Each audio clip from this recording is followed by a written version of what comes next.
नमस्कार. श्री अरविंदांचे अक्षरवाङ्मय या मालिकेत सगळ्यांचं खूप खूप स्वागत आहे. Shri Aurobindo centre for advance research तर्फे मी श्रुती बिडवाईकर आपल्यासमोर आज एक असा वेगळा टॉपिक घेऊन आले आहे, ज्याच्यावर श्री अरविंदांनी वेगळं आणि पुस्तक लिहिलं नाही आहे, पण बऱ्यापैकी त्यांनी त्याचे उल्लेख स्वतःच्या ज्याला म्हणतो अर्ली कल्चरल रायटिंग्समध्ये केलेला आहे. आणि ते फार महत्त्वपूर्ण आहे, कारण की त्याचं कार्यान्वयन आजही आश्रमात चाललं आहे. ते आहे संपूर्ण शिक्षा. आपल्याला माहिती आहे, दर सगळ्या गोष्टी आपण असं सांगतो की जर का आपण शिक्षा पद्धतीमध्ये शिक्षणामध्ये काही बदल घडवले तर ते संपूर्ण समाजाला पॉझिटिव्हली इम्पॅक्ट करतील, त्याच्यावर पूर्ण बदल ते प्रभावी त्याच्यावर होईल. आणि म्हणूनच शाळा आपल्याला काय देते, कशी शिक्षा देते, कशी शिक्षा पद्धती आहे, आपल्याला शाळा काय संस्कार देते, ह्याच्यावर खूप बऱ्यापैकी आपल्या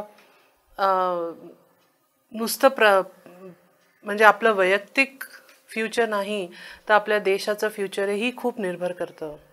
ह्याचं एक उदाहरण म्हणजे जपान, जिथे त्यांनी नुसतं Japan first, nation first, nationalism feeling, patriotism हे असं सगळं त्यांनी मुलांना लहानपणापासून वर्षानुवर्ष त्यांनी शिकवून आता त्यांना स्वतःच्या वरती, कुणाच्याही वरती त्यांना फक्त आपला देश, आपलं राष्ट्र डोळ्यात दिसतं. त्यांना दुसरं काहीही महत्त्वाचं वाटत नाही. पण आपली भारतीय पद्धती, शिक्षण पद्धती जी आहे, दुर्दैवाने ती अजूनही ग्रसित आहे असं म्हटलं पाहिजे ब्रिटिश एज्युकेशन सिस्टमनी. आजही आपली मानसिकता ह्या गोष्टींमधनं बदलली नाही आहे की सर्टिफिकेट किती मिळत आहेत, कुठून मिळत आहेत, कुठल्या युनिव्हर्सिटीहून मिळत आहेत, आपण कुठलं सब्जेक्ट निवडतोय. अजूनही आम्हाला असं जाणवून येतं की बऱ्यापैकी स्टुडंट्स म्हणतात की आर्ट्सची मुलं डल असतात, सायन्सची मुलं जास्त चांगली असतात. सायन्स असलं तर सगळ्या गोष्टी खूप चांगल्या हे होतात, म्हणजे तुम्हाला फ्युचर चांगलं असतं सायन्स असलं तर. अजूनही मानसिकता आपली बदललेली नाही. आम्ही शाळेत असताना आम्हाला हेच म्हटलं जायचं, जे अगदी डल आहेत, जे अगदी ज्यांना मार्क पडत नाहीत ती लोक सायन्समध्ये आर्ट्समध्ये जातात, तुम्ही जे चांगले डोकी असतात ती लोक मॅथ्स आणि सेकंड ग्रेड कॉमर्समध्ये जातं, असं आम्हाला सारखं हे आमच्या डोक्यात भरवलं गेलं होतं. तर एखादा व्यक्ती जर का आर्ट करत असेल, एखादा व्यक्ती ज्याला लॉ आवडत असेल किंवा ज्याला साधारण ॲग्रिकल्चर आवडत असेल, कृषी प्रधान त्याचा स्वभाव असेल, मग तो म्हणजे की वेडाचे मूर्ख आहे तो माणूस असंच मानून आपल्याला शिकवलं गेलं आहे लहानपणापासून. हे सगळं घडून आलं कारण की ब्रिटिशांनी आपल्या डोक्यात घातलं होतं की आपल्या संस्कृतीमध्ये हे सगळं जे आहे सगळं बेकार आहे. पण खरं तर श्री अरविंदांनी हे लक्षात करून दिलं की कुठलाही एक सब्जेक्ट किंवा कुठल्याही एक प्रकारची प्रवृत्ती, सायंटिफिक प्रवृत्ती किंवा आर्टिस्टिक प्रवृत्ती असू शकते व्यक्तीची. एखादा सायंटिस्टसुद्धा एक आर्टिस्ट असू शकतो आणि एखादा आर्टिस्टसुद्धा मॅथ्समध्ये खूप चांगला असू शकतो, का नसू शकतो. आणि ज्याला जर का आर्टची इतकी समज असेल तर तो जे प्रकृतीमध्ये सुद्धा सायन्स आहे, त्याच्यामध्ये सुद्धा एवढे गणित आहे, ते सगळं व्यवस्थित समजू शकेल. तर त्याच्यात आपल्याला अगदी असं वेगवेगळं करून की ह्याला हे समजतं तर ते समजू शकत नाही, आपण जे हे मानून ठेवतो, ह्या गोष्टी माताजी आणि श्री अरविंदांनी कधीही मान्य केलं नाही. म्हणून त्यांनी दोघांनीही, माताजींनी तर खूप जास्त नंतर गायडन्स एक लोकांना, टीचर्सला, स्टुडंट्सला हात धरून धरून गायडन्स केला. आणि श्री अरविंदांनी सुद्धा स्वतः बडोद्याला असतापासून आपले स्पीचेसमध्ये, आपल्या फेअरवेल नोट्समध्ये, आपल्या वेलकम नोट्समध्ये, आणि त्यानंतर एक सिरीज त्यांनी केली होती नॅशनल एज्युकेशन, त्याची सिरीज होती, मग ब्रेन ऑफ इंडिया त्याची सिरीज होती, आणि मग त्याच्यानंतर नॅशनल व्हॅल्यू ऑफ आर्ट ह्याची सिरीज होती. असे त्यांनी खूप सारे वेगवेगळे आर्टिकल्स सिरियलाइज केले. त्यांनी वंदे मातरममध्ये सुद्धा शिक्षेबद्दल लिहिलं. तर त्यांनी नक्की काय सांगितलं मुलांना, आणि ते स्पीचेस आपण वाचले आजच्या काळात, तर आपल्याला खरोखर वाटेल की हे आपण अजूनही करत नाही. म्हणजे त्यांनी त्यावेळेला लोकांना एक आव्हान द्यायला लिहिलं होतं आणि ते आजही प्रासंगिक आहे, पण ते आज आपण करतोय का? तर त्याचं म्हणजे प्रासंगिकता तर आपण पाहूच, पण श्री अरविंदांनी तेव्हा काय सांगितलं की मी जेव्हा ऑक्सफर्डला होतो, मी जेव्हा केम्ब्रिजला होतो, तेव्हा मी हे बघायचो की एखादा स्टुडंट जर का आपल्या युनिव्हर्सिटीच्या बाहेर गेला असेल आणि त्याला तो खूप गुमानाने, खूप अभिमानाने आपल्या युनिव्हर्सिटीबद्दल तो बोलायचा, त्याला खूप आदर असायचा आपल्या युनिव्हर्सिटीबद्दल की मी इथून शिकलो आहे, कधीही त्यांनी आपल्या युनिव्हर्सिटीची काही वाईट हे नाही केली, त्याला एक गुमान होता की मी अशा प्रशस्त इन्स्टिट्यूशनला माझं आहे. आणि ते इन्स्टिट्यूशन कशाने बनतं, तर ते अशाच लोकांनी ज्या लोकांमुळे ते इन्स्टिट्यूशन उभारलं गेलं आहे, इतके डेडिकेटेड टीचर्स, लोक, स्टुडंट, सगळं काही. तर ते आपल्या बडोद्याच्या छात्रांना म्हणाले की तुम्ही जेव्हा बाहेर जाल इथून, या कॉलेजमधून, या युनिव्हर्सिटीमधून, तर नेहमी मागे वळून आपल्या इन्स्टिट्यूटकडे एक रिस्पेक्टफुली पहा. असे कुठलेही कार्य करू नका ज्याच्यामुळे तुमच्या इन्स्टिट्यूशनवर काही पण चुकीचे आहार लागतील. लोकांना हे म्हणायला, म्हणजे हे एक मॉरली म्हणून नाही, पण एक रिस्पॉन्सिबिलिटी म्हणून की आम्ही या युनिव्हर्सिटीचे आहोत, तर ते आमच्या बिहेवियरमुळे, आमच्या अचीवमेंट्समुळे सगळ्यांना वाटावं की अरे हे ह्या युनिव्हर्सिटीला बिलॉंग करतात, ह्या कॉलेजला बिलॉंग करतात, आणि म्हणून ह्यांचं इतकं छान जे काही घडून आलं ते झालं. तर हे त्यांनी सुरुवातीला बडोद्याला सांगितलं. त्यानंतर जेव्हा त्यांनी नॅशनल एज्युकेशनबद्दल लिहिलं, तर त्यांनी खूप उदाहरणं दिली, ग्रीक्सची दिली. जसं की त्यांनी म्हटलं की ग्रीकमध्ये कशी शिक्षा पद्धती होती, तर ते फिजिकल एज्युकेशनवर खूप लक्ष द्यायचे एका काळाला. म्हणून आपण बघू की ऑलिम्पिक्स जे आहेत ते ग्रीकच्या काळापासून, म्हणजे तेव्हा त्यांनी ती परिकल्पना ऑलिम्पिक्सची तिकडनं आली होती. फिजिकल एन्ड्युरन्स ज्याला आपण म्हणतो, आपल्या शारीरिक क्षमता किती आहेत, आपल्या शरीरात सहनशक्ती किती आहे, हे आपलं शरीर कसं मोजू शकेल. तर असे वेगवेगळे खूप कठीण त्यांना खेळ द्यायचे आणि मग ते नॅशनल पूर्ण खेळ करवायचे, म्हणजे की त्यांनी सगळ्यांना त्या कॉम्पिटिशनमध्ये भाग घ्यावा असं वाटेल. तर त्या भाग घेण्यासाठी तुम्हाला आधीपासून शारीरिक तयारी करायला लागेल. तर ते म्हणे की हे बघा, ग्रीसमध्ये हे कल्चर कधीपासून होतं की तुम्हाला शारीरिक रूपेने तुम्हाला स्वतःला ठीक ठेवणं गरजेचं आहे. त्यानंतर त्यांना शरीरात काय बघायचं म्हणजे हे होतं की शारीरिक रूपेने ठीक ठेवणं म्हणजे काय.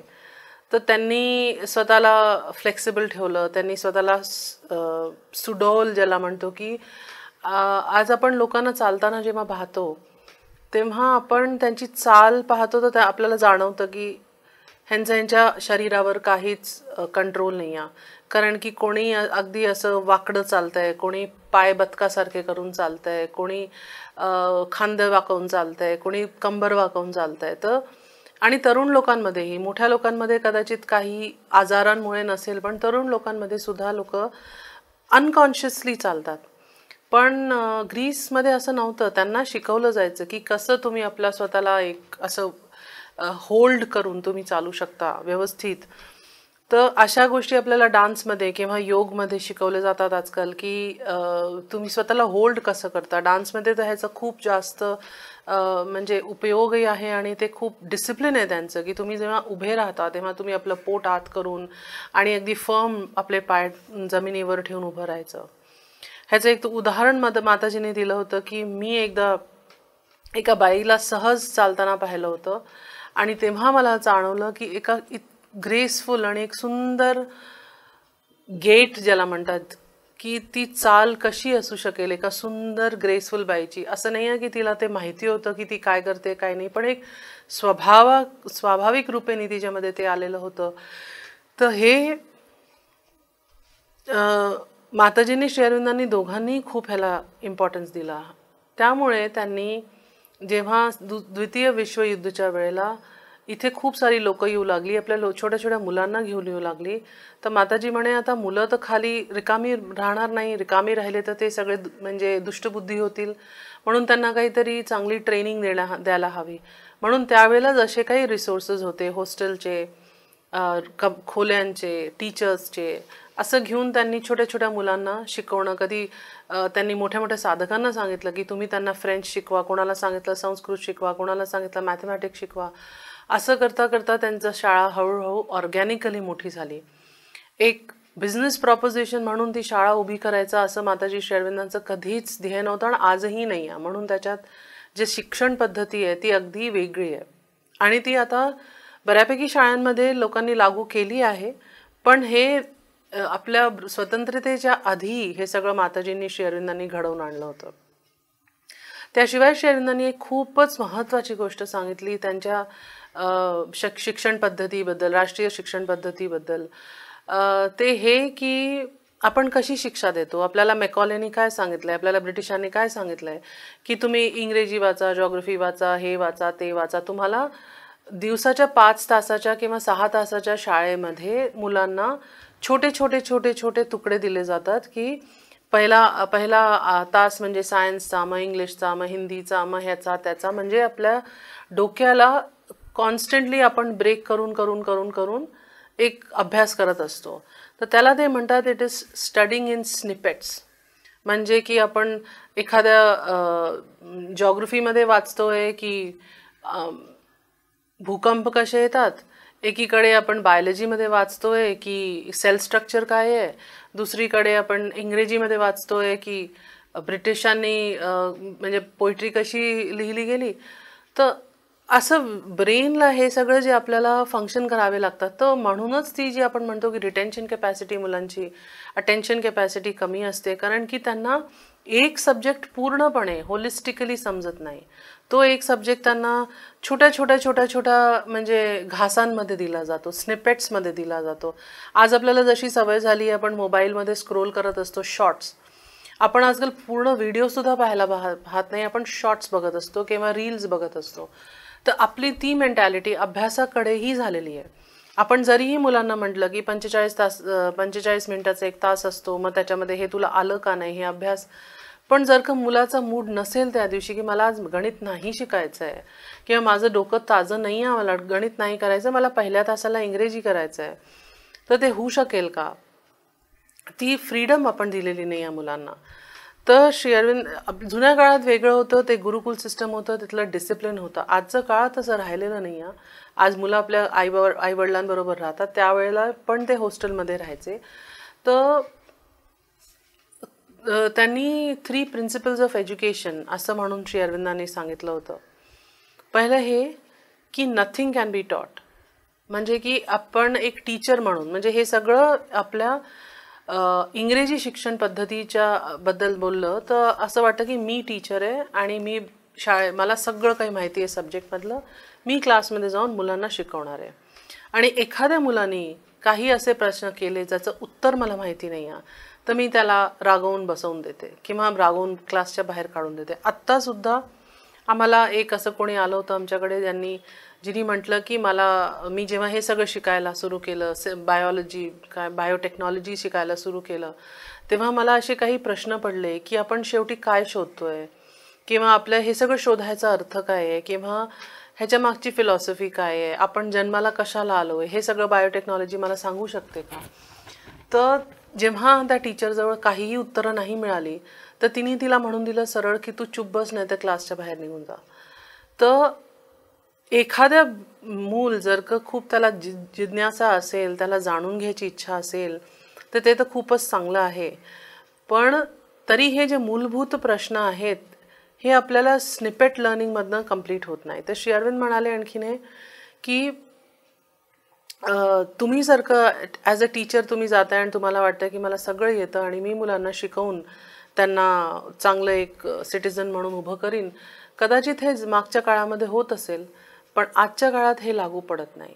आणि नथिंग कॅन बी टॉट ह्याच्यासाठी की जर का माझा स्वभाव एक कृषी प्रधान माझा स्वभाव आहे किंवा मला कृषक बनायचं आहे किंवा मला एक बिझनेसमॅन बनायचं आहे, पण माझ्या शाळेमध्ये मला त्याची ट्रेनिंग मिळतच नाही. माझ्या शाळेत मला शिकवलं जातं की तू सायन्स शिक किंवा तू आर्ट्स शिक किंवा तू हे शिक. आणि पण माझ्या आतून मला आतून जे आहे, जर का त्या टीचरनी हे ओळखलं की नाही ह्याला ॲग्रिकल्चरमध्ये हाऊस आहे किंवा हिला बिझनेसमध्ये हाऊस आहे, तर त्या गोष्टीला ओळखून हळूहळू त्या मुलाला त्या डायरेक्शनमध्ये ट्रेन करणं.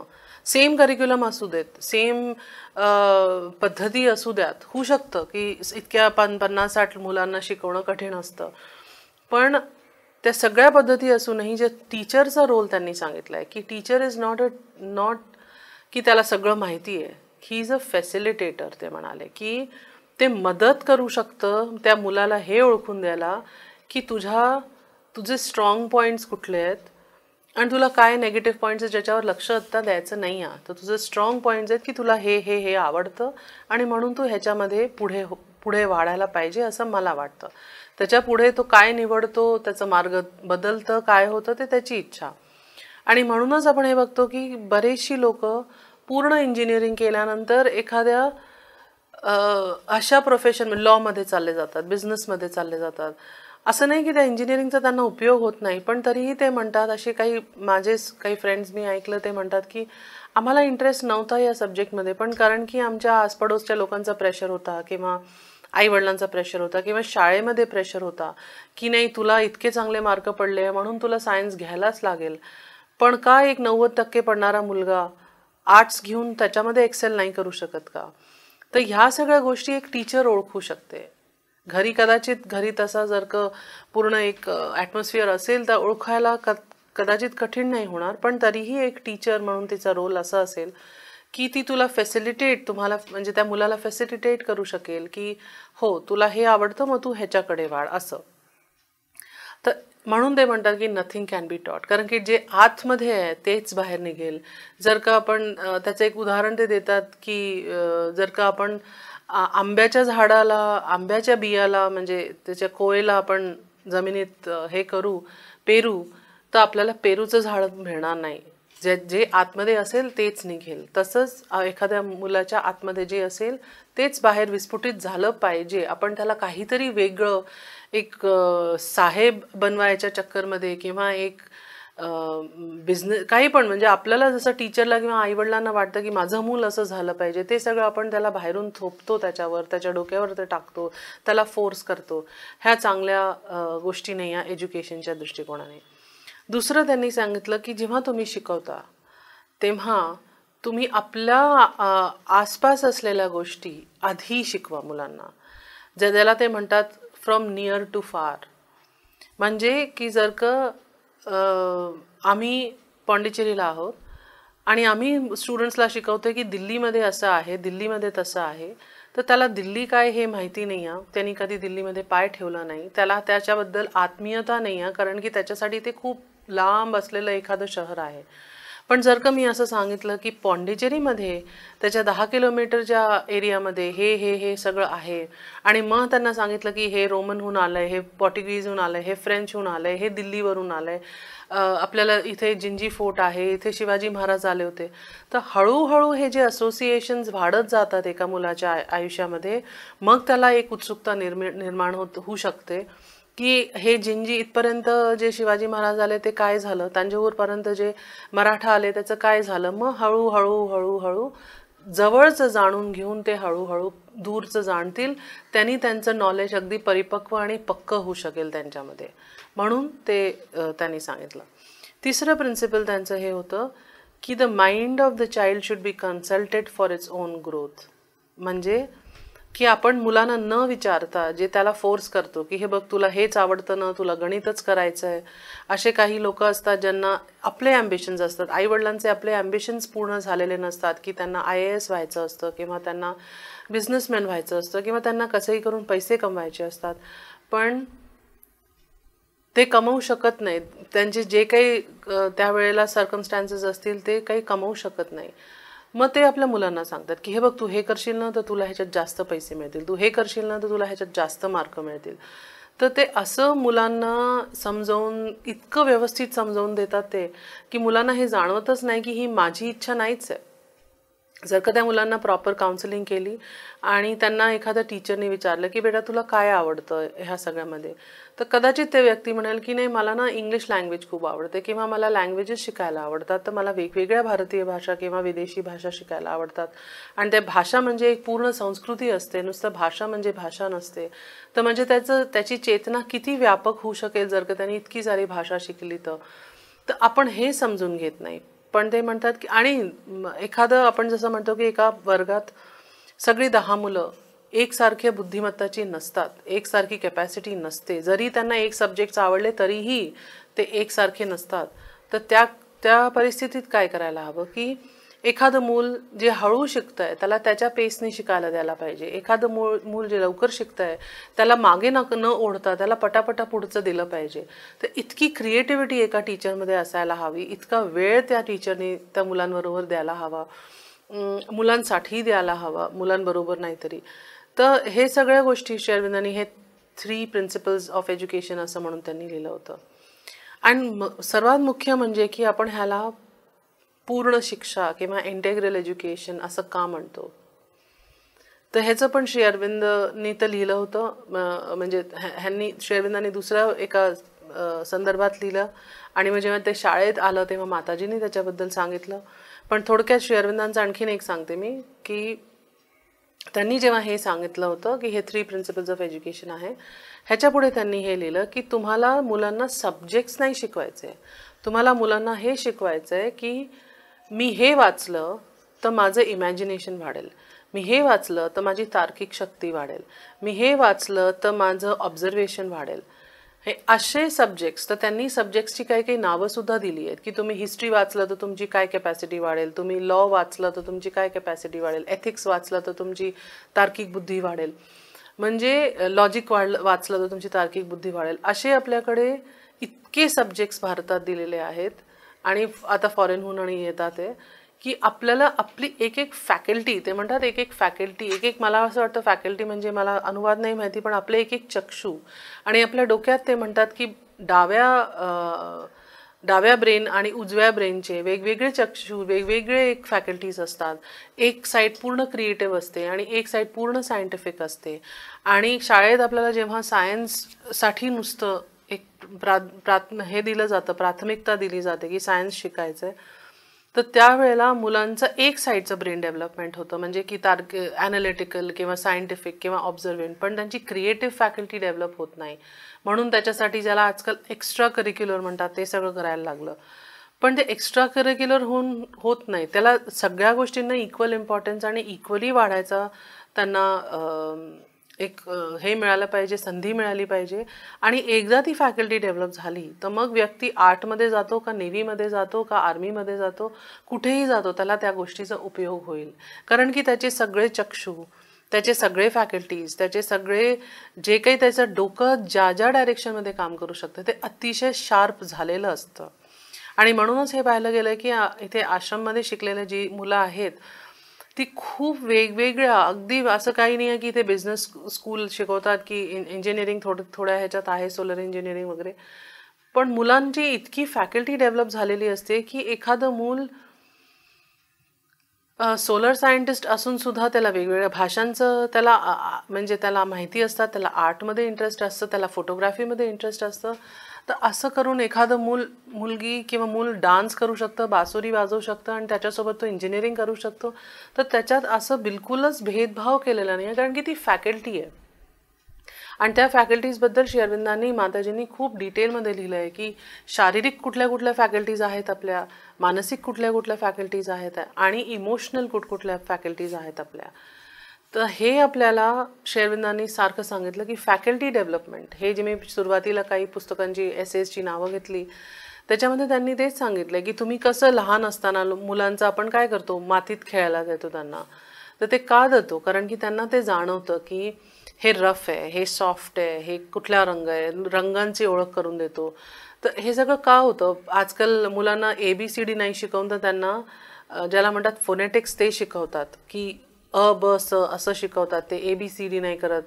तर ते सगळे त्यांना साऊंडची ओळख करून देणं, हातामध्ये टेक्स्चरची ओळख करून देणं, वासांची ओळख करून देणं, हे लहानपणापासून सुरू होतं. त्यानंतर वेगवेगळे असे फॅकल्टीज डेव्हलप होता होता बुद्धीपर्यंत येता येता ते आपली रिझनिंग आणि हे सगळ्या गोष्टी आपल्याला शिकवल्या जाऊ शकतात. तर हे ते म्हणतात की असं शिकवण असं शिक्षण पद्धती असली पाहिजे की फॅकल्टी डेव्हलपमेंट झाले पाहिजे. त्याच्यातच माताजींनी त्याच्या पुढे जाऊन सांगितलं होतं की जे शिक्षा पद्धती जी आहे ती समग्र आणि संपूर्ण कधी होईल, जेव्हा आपले शारीरिक शिक्षा, आपली इमोशनल संवेदनात्मक शिक्षा आणि आपली मानसिक शिक्षा हे तर आपण देऊच, हे आजकाल बऱ्यापैकी शाळांमध्ये सुरू झालं आहे. पण ते सगळं देऊन सुद्धा त्याला वापर कसा करायचा, जसं की एखादा आजकाल आपण बघतो की एका खूप मोठ्या इन्स्टिट्यूशनमधनं पण शिकून सुद्धा एखादा मुलगा खूप म्हणजे ब्रिलियंट इंजिनियर होऊन सुद्धा तो टेररिस्टच्या हातात पडतो. त्याला टेररिस्ट पूर्ण ब्रेनवॉश करू शकतात. ते ह्याच्यासाठी की त्याचं एकतर्फा डोकं खूप ब्रिलियंट तो व्यक्ती झालेला आहे, इतकं त्याचं डोकं म्हणजे शार्प झालेलं आहे, पण त्याला हे डिस्क्रिशनच आलं नाही आहे की मी कोणाच्या हाती लागतोय, मी काय करतोय. मला माझ्या बुद्धीवर इतका गुमान आहे, मला माझ्या कॅपॅसिटीवर इतका अभिमान आहे की मग मला कोणीही वापरू शकतं. आणि म्हणूनच हे जे मोठमोठ्या कंट्रीजमध्ये जे लोक दुसऱ्यांना ध्वस्त करायला निघालेत, ह्यांचे इंटेलिजन्स कॅपॅसिटीजवर काहीच आपल्याला डाऊट नाही आहे, पण त्यांचा वापर कसा होतोय, तर हा वापर ह्याच्यासाठी नाही होत कितीही चांगल्या शाळेत आणि कितीही चांगल्या कॉलेजमध्ये शिकलं तरी. कारण की एक जी आपली ज्याला मदर म्हणतात सायकिक बिईंग, चैत्य पुरुष जे आपला आहे, ते एज्युकेशन होत नाही. तर माताजींचं आणि श्री अरविंदांचा एकच हेतू होता की आपण जितकं पण बाह्य आपल्या एज्युकेशन आपलं करू, जे मी 3 आत्ता सांगितले ते सगळं तर कराच, पण त्या सगळ्यांना मुलांना हे शिकवायला गरजेचं आहे की तुम्हाला एक तुमची आत्मा आहे किंवा एक तुमचं कॉन्शियन्स आहे किंवा एक तुमचं चैत्य पुरुष आहे जो तुम्हाला गाईड करेल आणि ज्याला तुम्ही रेफर करून काहीही डिसिजन्स घ्या. तर हे इथे आश्रमात त्यांनी प्रयत्न केला होता. ते एक्सपेरिमेंट अजूनही चालू आहे. असं नाही म्हणता येणार की त्यांनी केलं आणि ते 100% सक्सेसफुल झालं, कारण की शेवटी आपण मनुष्य आहोत, आपले लिमिटेशन्स आहेत, आपले प्रॉब्लेम्स आहेत. पण जेव्हा माताजी स्वतः शरीरात होता त्यांनी खूप साऱ्या स्टोरीज लिहिल्या, सांगितल्या मुलांना. त्या स्वतः क्लासेस घ्यायच्या, संध्याकाळच्या लोकांचे प्रॉब्लेम्स डील करायच्या. त्याच्यापैकी प्रॉब्लेम लोकांनी मुलांनी असं सांगितलं की मला खूप डिप्रेशन होतं आहे, मला अभ्यास करायची इच्छा नाही होते. तर मदर म्हणे की तुला डिप्रेशन होतं आहे, ठीक आहे, तू अभ्यास कर, तुझं डिप्रेशन जाईल. कोणाला म्हटलं की कोणी एक आलं, ती म्हणे मला खूप वीकनेस होते, मला एक्सरसाइज नाही करायची आहे. तर माताजी म्हणे तू जा एक्सरसाइज करायला, मी तुला 2 अंडी एक्स्ट्रा पाठवीन खायला म्हणून.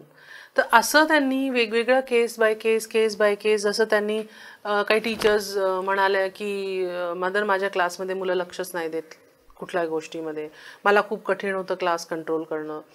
तर मदर म्हणे की जर का तुझ्या क्लासमध्ये तुझाच कंट्रोल नाही आहे, त्या अर्थी तुला स्वतःवर काम करायला हवं.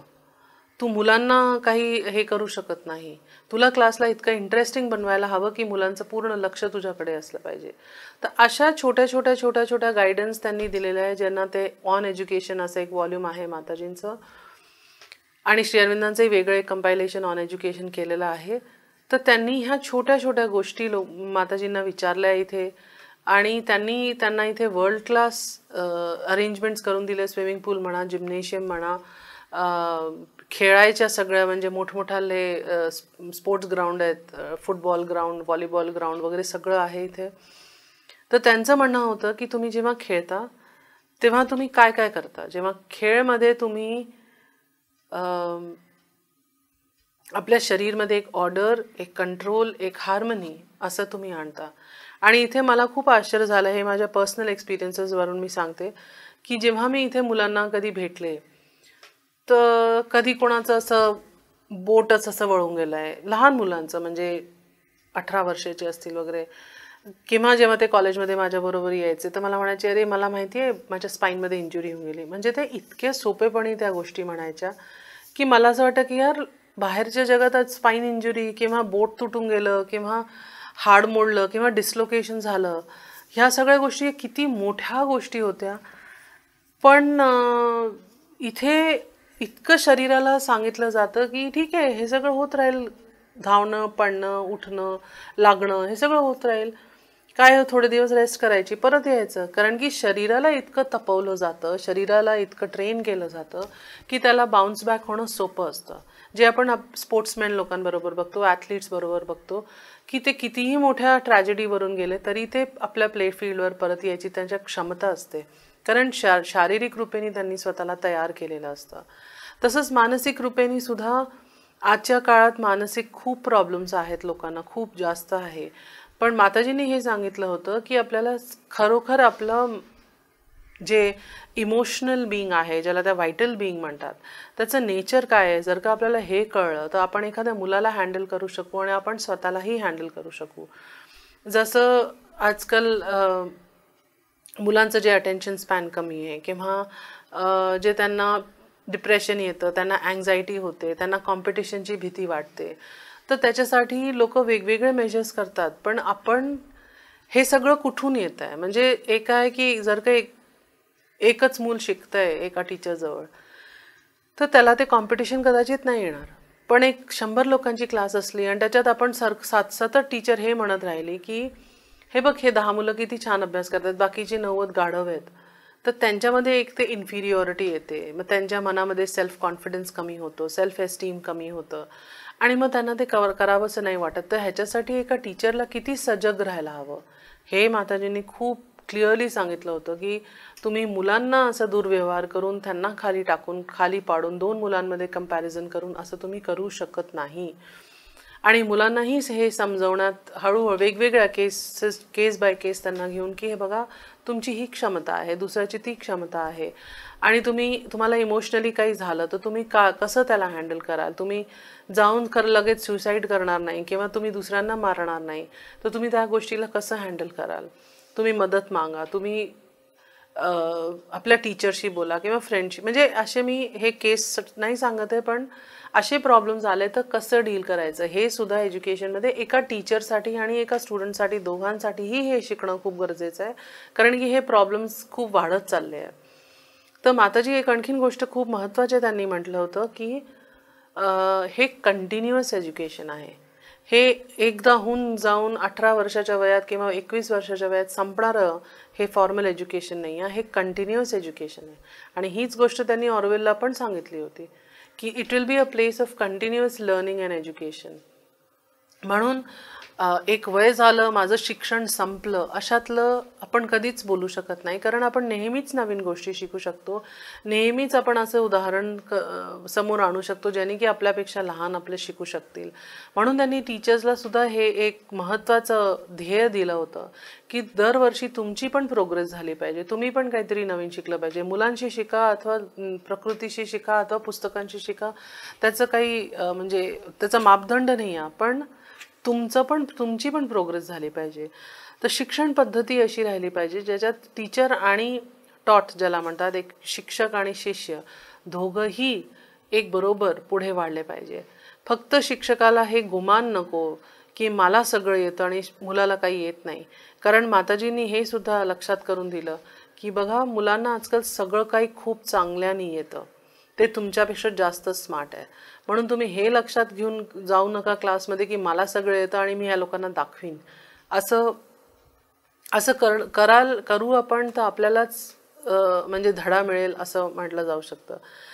तर शिक्षण पद्धती ह्याच्यात खूप काही बोललं जाऊ शकतं. म्हणजे आम्ही एक कोर्स पण केला होता याच्यावर साकारमध्ये, ज्याच्यात की आम्ही शिकवलं होतं मुलांना, टीचर्सला, की आपलं जे फिजिकल बॉडी आहे त्याला नुसतं एक्सरसाइज करून एखादं निरोगी राहणं नुसतं हेच नाही आहे. तर एक्सरसाइज करून आपण काय करतो, आपल्या एक एक कण आपलं सजग असतं. त्याचं एक उदाहरण आपण बघू शकतो की जी लोक खूप विणकाम करतात, जे लोक खूप बारीक काम करतात, किंवा जे पॉटर्स असतात, जे लोक मटके बनवतात, त्यांच्या हाताला किती सेन्सिटिव्हिटी असते, त्यांचे फिंगर्स किती सेन्सिटिव्ह असतात की एक एक धावदोरा टाकताना त्यांना जाणवतं की माझं तो दोरा इतक्याच साईजमध्ये गेला पाहिजे. किती कॉन्शियसनेस त्याच्यामध्ये असते. एखाद्या जेव्हा तो पॉटरी बनवतो तो त्याला माहिती असतं की हे मला गोल करायचं आहे किंवा मला हे असं त्याचा शेप वेगळा करायचा आहे, कुठल्या पॉईंटवर किती प्रेशर द्यायचं आहे, त्याला हे किती जाणीव असते.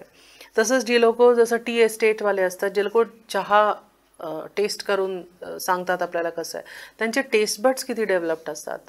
तर अशा गोष्टी हळूहळू जे लोक डिझायनिंग करतात त्यांना किती माहिती असतं की इथे थोडंसं एक असं आपण करून दिलं की हे छान दिसेल, हे असं वेगळं.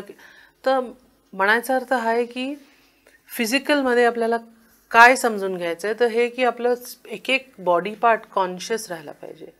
आपण जे ॲथलीट्स वगैरे सगळ्यांना बघतो ते नुसतं ह्या गोष्टीसाठी कॉन्शियस नसतात की मला काय खायचं आहे, माझ्या डायटिशियननी काय सांगितलं आहे, माझ्या फिजिशियननी काय सांगितलं आहे. पण त्यांना माहिती असतं की एक तर सौंदर्य आहे त्याच्यात नक्कीच, पण माझ्या स्ट्रेंथसाठी, मला माझ्या मसल्ससाठी, माझ्या शरीराच्या केसांपासून तर पायाच्या नखापर्यंत मला काय माझ्या शरीराला गरज आहे, मी तेच माझ्या शरीरात टाकीन. आणि एक म्हणजे जोपर्यंत त्यांचं पूर्ण शरीर त्यांचं साथ नाही देणार, त्यांची सोबत नाही करणार, तोपर्यंत ते खेळूच शकणार नाही. म्हणून त्यांना शारीरिक रूपेने खूप कॉन्शियस राहणं गरजेचं आहे. तर माताजी ह्याच्या एक ओळ पुढे जातात, एक पाऊल पुढे जातात आणि ते म्हणतात की नुसतं कॉन्शियस राहणं तर एक आहेच, ते तर जनरली सगळे जिमनॅस्ट आणि ॲथलीट्स राहतातच, पण त्याशिवाय एखाद्या ईश्वरीय शक्तीला आपल्याला ओपन राहायला पाहिजे, आपल्याला त्याचं आवाहन करता आलं पाहिजे आपल्या शरीरामध्ये. तर ते म्हणतात जेव्हा एक शरीर खूप स्वस्थ आणि खूप कॉन्शियस असतं तेव्हा ते जर का एखादी दिव्य शक्ती आली तर त्याला धरून ठेवायला ते तितकं सक्षम असू शकेल. हे ते पुढचं पाऊल आहे जे इथे आश्रमात मुलांना सांगितलं जातं. ते किती करतात ते गोष्ट वेगळी, मुलंच असतात, पण कमीत कमी हे ध्येय त्यांच्यासमोर ठेवला जातो की तुम्हाला लागलं आहे ना, डॉक्टर तुम्हाला ट्रीटमेंट करेल, सगळं करेल, पण इथे एक दिव्य शक्ती आहे जिला तुम्ही बोलवा, जिला सांगा की मला पाय दुखतोय, माझा पायाला लागलंय, माझा गुडघा दुखतोय, ह्याला ठीक करा. हे जे आहे ते म्हणतात की opening to the divine force, हे करणं गरजेचं आहे शारीरिक पातळीवर आणि सगळ्याच पातळीवर. शारीरिक असा, इमोशनल असेल, मेंटल असेल, सगळ्या पातळीवर. तसंच इमोशनली सुद्धा आपण जेव्हा पण आपल्या आयुष्यात काहीही त्रास येतो तर आपण सर्वात आधी ईश्वराकडे जातो, तिथे धावतो, त्यांच्याकडे दिवा लावतो.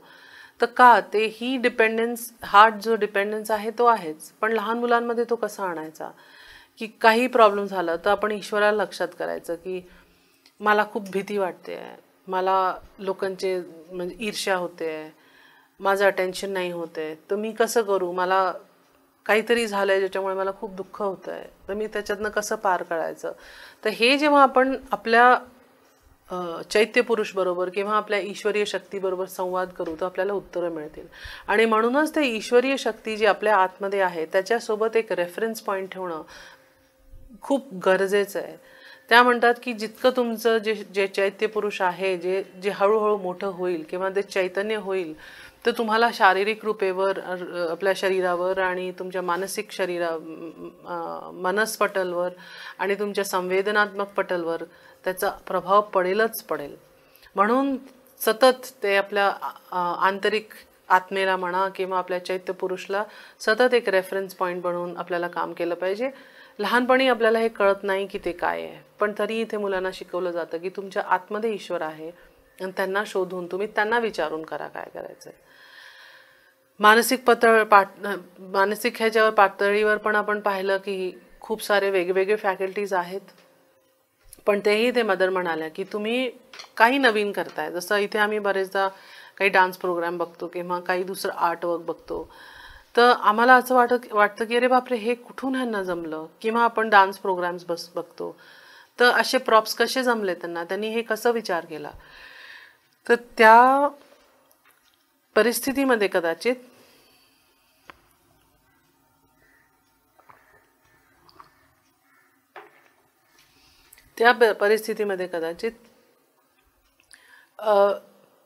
ते जो कोणी कोरिओग्राफर असेल किंवा जो कोणी त्या गोष्टीला क्रिएटिव्हली बनवत असेल त्याच्यात एक फॅकल्टी अशी उघडली असेल, एक चक्षू असा उघडला असेल जो ईश्वरकडनं इन्स्पिरेशन घेऊ शकेल. आणि म्हणूनच ते सगळं आपल्या शारीरिक रूपेमध्ये किंवा मानसिक रूपेमध्ये किंवा कवितेमध्ये किंवा आर्टमध्ये, पेंटिंगमध्ये ते सगळं तो उकेरू शकतो. तर म्हणायचं तात्पर्य हा की जेव्हा संपूर्ण एज्युकेशन तेव्हाच शक्य होऊ शकेल जेव्हा आपल्याला सतत आतमधून गायडन्स मिळत राहील, आपण सतत त्याला रेफर करत राहू आणि आपलं बाह्य, आपलं जे पर्सनॅलिटी आहे, व्यक्तिमत्व आहे, त्याच्यात हे तिन्ही फिजिकल, वायटल आणि मेंटल एज्युकेशनमध्ये फॅकल्टीज डेव्हलप होतील. नुसतं एज्युकेशन नाही, नुसतं शिवणकाम, भरतकाम. म्हणजे माताजी म्हणतात एकदा तुम्हाला कॉन्सन्ट्रेशन आलं तर तुम्ही पेंटिंग पण करून घ्याल, तुम्ही शिवणकाम पण करून घ्याल, तुम्ही पॉटरीचं पण करून घ्याल, थोडंसं ते शिकवलं गेलं तुम्हाला तर. पण कॉन्सन्ट्रेशन नसेल तर काहीच नाही करू शकत. आपण एका जागी बसूच शकत नाही, अभ्यास नाही करता येणार, पॉटरी नाही करता येणार, वाचन नाही करता येणार, कोणाशी पेशंटली बोलता नाही येणार. तर हे सगळं त्यांनी म्हटलं की हे सगळं कॉन्सन्ट्रेशन तुम्हाला असलं तर असे कॉन्सन्ट्रेशन एक फॅकल्टी आहे, ऑब्झर्वेशन एक फॅकल्टी आहे बुद्धीची, मनस्पटलची. तर हे कसं डेव्हलप करायचं ह्याचे पूर्ण गाईडलाईन्स मदर्शी अरविंदांनी आपल्या आपल्या पुस्तकांमध्ये दिलेले आहे. त्याचं नेचर समजून, की असं नाही की एक फॉर्म्युला लावून दिला आणि सगळ्यांचं होईल, पण त्या फॉर्म्युल्यामध्ये पण खूप व्हरायटी आहे. एखाद्या व्यक्तीला गाणं म्हणजे गायचं असेल, एखाद्या व्यक्तीला बासुरी वाजवायची असेल, एखाद्या व्यक्तीला वेस्टर्न म्युझिक शिकायचं असेल, त्या सगळ्या सुविधा इथे आश्रमाच्या शाळेमध्ये मुलांना करून दिलेल्या आहेत माताजींनी. आणि त्यांचा प्रयत्न राहिला जेव्हा म्हणजे शाळा सुरू करायचा हाच प्रयत्न होता की त्यांना बेस्ट जे आम्ही देऊ शकू ते देऊ. आणि सर्वात मोठं इथल्या शाळे पद्धतीचं ते हे त्यांनी 2 गोष्टी सांगितल्या आणि ते सांगून मी संपवते. की एक, ही शाळा सर्टिफिकेट्स देत नाही. त्यांचं म्हणणं असं आहे की इथे येणारं एक जे मुलं असतात, जर का ते नुसतं त्यांच्या आईवडिलांच्या मनात हे असेल की मला माझ्या मुलाला नुसतं शिक्षण चांगलं द्यायचं आहे, शिक्षण चांगलं मिळालं की तुम्ही कुठेही अब्झॉर्ब होता, कुठल्याही कामाला जाऊ शकता. आणि तसं इथे आश्रमाच्या मुलांना सर्टिफिकेट्स दिले जात नाही. त्यांना एक एवढंच दिलं जातं की ह्या मुलांनी ह्या शाळेत अभ्यास कंप्लीट केलेला आहे, त्यापुढे त्यांचं जे काही कॉम्पिटेटिव्ह जगत असतं तिथे ते सगळे जाऊन अगदी उत्तीर्ण होतात आणि शाळेत क्लासमध्ये सुद्धा ह्याच्या पुढे निघून त्यांचं आयुष्य खूप व्यवस्थित आणि टॉपर म्हणून निघतं. पण टॉपर व्हायचं त्यांना असं शिकवलं जात नाही. लहानपणापासून त्यांना हे नाही सांगितलं जात की तुम्हाला कॉम्पिटिशनमध्ये व्हायचं आहे. त्यांना हे शिकवलं जातं की तुम्ही शिका, तुम्हाला शिकवण्याची आवड निर्मित झाली पाहिजे. टीचरचं इथे धर्म हा आहे की त्यांनी एक आवड निर्माण केली पाहिजे की मुलांना शिकायची एक गोडी निर्माण हो, हे एक आहे. आणि दुसरं त्यांनी हे म्हटलं होतं की मला इथे खूप सारं म्हणजे असं इथे खूप कमी मुलांना ॲडमिशन आहे आश्रमच्या शाळेमध्ये, पण त्यांनी जे मॉडेल दिलं त्यांचं हे होतं की एका टीचरबरोबर 5 मुलं फक्त बसतील, 5च्या जास्त मुलं अभ्यास नाही करणार. हे कदाचित बाहेरच्या शाळांमध्ये लोक म्हणतात की हे खूप कठीण असतं, 25 मुलांबरोबर त्यांच्याबरोबर बसून काही करणं कठीण असतं. मला मान्य आहे ते आहे कठीण. पण तरीही जर का टीचरचं पर्सनल इन्व्हॉल्वमेंट असलं आणि ते टीचर इतकं संवेदनशील असलं, नुसतं काउन्सिलर नाही, कारण आजकाल सगळ्या शाळांना एक काउन्सिलर दिले गेले, त्याची गरज आहे. कारण आजकाल मुलांना सुसायडल टेंडन्सीज झाले आहेत, सगळे वेगवेगळे चुकीच्या टेंडन्सीज झाले आहेत, त्या सगळ्यासाठी काउन्सिलिंग हवी. पण त्याबरोबर एक टीचर क्लासमध्ये जेव्हा काउन्सिलर असेल तर तिला लगेच कळेल की आज मुलांचा मूड काय आहे, किंवा आज त्या मुलाला नाही पटत आहे, किंवा आज हिला नाही आवडत आहे, काही उदाहरणं त्यांना बोरिंग होत आहेत किंवा रिपिटेशन होत आहे, जे काही असेल त्यांना ते समजायला मदत होईल. त्यामुळे मुलांना समजून घेणं हे एका टीचरचं म्हणजे एक त्यांनी तर म्हटलंय शेवटी एक टीचरला योगीच व्हायला हवं, तेव्हाच ते समजू शकेल. पण तरीही मुलांवर आपले मूड्स, आपले प्रॉब्लेम्स न थोपणं आणि त्यांना समजून त्यांना हात धरून पुढे नेणं हे एका टीचरचं धर्म आहे. आणि मग शेवटी ते म्हणे की त्यांना स्टुडंट्स कसे हवे, तर ते म्हणे I do not want brilliant minds, I want living souls. ही आपली शिक्षण पद्धती जुन्या काळात पण होती, हे आपले ध्येय जुन्या काळात पण होते की त्यांना ब्रिलियंट माइंड्स नको आहे. ते तर आहेत वेगवेगळ्या शहरामध्ये, वेगवेगळ्या मोठ्या मोठ्या युनिव्हर्सिटीज आणि कॉलेजेस आणि शाळांमध्ये ब्रिलियंट माइंड्स, टॉपर्स, 99% आणणारे, 100% आणणारे असे खूप मुलं आहेत. पण ते मला अशी मुलं हवी आहेत इथे माझ्याकडे शिकायला, ज्यांची आत्मा अलाईव्ह असेल. ते माताजीच ओळखू शकत होते अर्थात, पण ज्यांची आत्मा इतकी सजग असेल की त्यांना काहीतरी नवीन शिकायचं, त्यांना ईश्वरमुखी व्हायचं आयुष्यामध्ये. आज 18 वर्षाच्या वयात, 21 वर्षाच्या वयात नाही म्हणत आहे, त्यांना 21 वर्षाच्या वयात ते करायला पाहिजे जे त्यांना करायला पाहिजे. पण त्यांच्यामध्ये जर का मी हे एक बीजारोपण केलं की आपलं चैत्यपुरुष आहे, असं होऊ शकतं, अशा अशा पॉसिबिलिटीज आहेत, तर त्यांचं म्हणणं हे आहे की एकदा मी ते रोप मातीत घातले की ते पुढे निघतील बाहेर. ते आज नाही तर उद्या ते फलीभूत होतीलच. म्हणून असे मला लोक हवे, असे आईवडील हवे ज्यांच्यामध्ये ही संवेदना असेल, ज्यांच्यामध्ये ही समज असेल की सर्टिफिकेटसाठी नाही, पण माझ्या मुलांना एक सजीव, एक चैतन्य जीवन इथे शिकायला मिळेल. ते काय असतं ते शिकायला मिळेल. तर त्यांनी म्हटलं होतं की I do not want brilliant minds, I want living souls. तर अशी ही शिक्षण पद्धती ज्याच्याबद्दल माताजींनी खूप काम केलं. आश्रमात शाळेचे 50-75 वर्षही झाले. आणि श्री अरविंदांनी जे लिहिलं होतं की नॅशनल एज्युकेशन कसं असलं पाहिजे, तेही इथे ते प्रयत्न करतायत करायचा. फॅकल्टी डेव्हलपमेंट तर होते, नक्की इथे ती केली जाते. सब्जेक्ट्स शिकवले जातात, असं अशातलं नाही आहे की सब्जेक्ट्स नाही शिकवले जात, पण तरी एका स्टेज नंतर एक वयापर्यंत टीचर्स डिसाईड करतात काय अभ्यास करायचा आहे. एका वयानंतर ते स्टुडंट्सवर सोडून देतात की हे सगळे सब्जेक्ट्स आहेत, हे टीचर्स आहेत, एक सब्जेक्टला शिकवायला हे 5 टीचर्स आहेत, तुम्ही निवडा तुम्हाला कुठलं टीचर हवं. आणि त्याच्यात काहीही असं म्हणजे वाईट वाटण्यासारखं नसतं की हे मला नाही निवडलं, तिला निवडलं. कारण की ते सब्जेक्ट आहे, मी ॲज अ टीचर मी हे शिकवणार आहे. जर का त्या मुलाला ते हवं असेल तर ते टीचरजवळ येऊ शकतं आणि शिकू शकतं. तर इतकं फ्रीडम ऑफ सिलेक्शन, आणि हे त्या काळामध्ये दिलेलं फ्रीडम आहे. इथे एक्झाम्स होत नाही, म्हणून एक्झाम्सचं फिअर आणि कॉम्पिटिशन नाही आहे. इथे कंटिन्युअस असेसमेंट असतं. क्वालिटेटिव्हली दिलं जातं लोकांना की ह्यानी सिन्सिअरली अभ्यास केला का नाही केला, ह्यानी वर्षभरात किती प्रोग्रेस केली, हे सगळं दिलं जातं प्रोग्रेस रिपोर्ट. पण ती प्रोग्रेस रिपोर्ट असते, ते रिपोर्ट कार्ड नसतं ज्याच्यामध्ये की मार्क असतात, ज्याच्यामुळे मुलांना मनस्ताप होतात की हिला जास्त मिळालं, तिला जास्त मिळालं. हे सगळं काहीही नसतं. आणि आता हळूहळू आपली जी शिक्षण पद्धती आली आहे, राष्ट्रीय शिक्षण पद्धती NEP 2020 जी आली आहे, त्याच्यामध्ये असं सांगितलं गेलं आहे आम्हाला की श्री अरविंद आणि माताजींनी जे शिक्षण पद्धतीबद्दल लिहिलं आहे त्याला डोळ्यासमोर ठेवून ह्यांनी ही शिक्षण पद्धती उभी केली आहे, जी पूर्ण भारतवर्षात लागू पडू शकेल. ते करतायत हळूहळू. इतकं सोपं नाही. 200 वर्ष जुनी आपली शिक्षण पद्धती ह्या लोकांनी बदलल्यानंतर, ब्रिटिशांनी बदलल्यानंतर ती परत येणं, आपलं माइंडसेट एवढं लवकर बदलणं हे सोपं नाही आहे. तरीही आज ते इतकं फ्रीडम देत आहेत थोडंसं की एखादं जॉग्रफीचं मूल मॅथ्सचा अभ्यास करू शकतो, मॅथ्सचं मूल आर्ट्स म्युझिकचा अभ्यास करू शकतो. ते फ्रीडम आता हळूहळू आपल्या शिक्षण पद्धतीमध्ये येतं आहे. तर आता बघू ते कुठपर्यंत जातं. पण माताजी श्री अरविंदांना वाचून ह्या गोष्टींची खूप क्लॅरिटी मिळते की शिक्षण पद्धती कशी त्यांची दृष्टी काय होती, त्यांचं विजन काय होतं, त्यांची परिकल्पना काय होती त्याची, आणि त्याचं कार्यान्वयन आश्रमात जे चालू आहे अजूनही ते कसं चालू आहे. तर आणि ऑरोविलमध्ये ते वेगळे एक्सपेरिमेंट्स चालू आहेत. तर ही संपूर्ण शिक्षा पद्धती, जसं मी परत एवढं सांगून संपवते की ही संपूर्ण तेव्हाच होऊ शकते जेव्हा हे आपल्या आत्मेकडे, आपल्या अंतर्मनाकडे ते पूर्ण जसं की एक आपली आत्मा आहे आणि त्याच्या भोवती सगळे आपलं डेव्हलपमेंट चालू आहे. जेव्हा असं होऊ शकेल तेव्हाच ते संपूर्ण एज्युकेशन होऊ शकेल, असं माताजी श्री अरविंदांनी आपल्याला सांगितलं आहे. हे म्हणून मी शिक्षा पद्धतीवर माताजी आणि श्री अरविंदांचे वाङ्मय जे होते ते इथे थांबवते.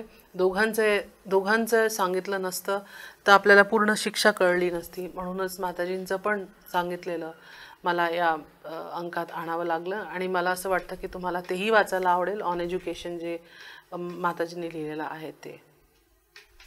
धन्यवाद.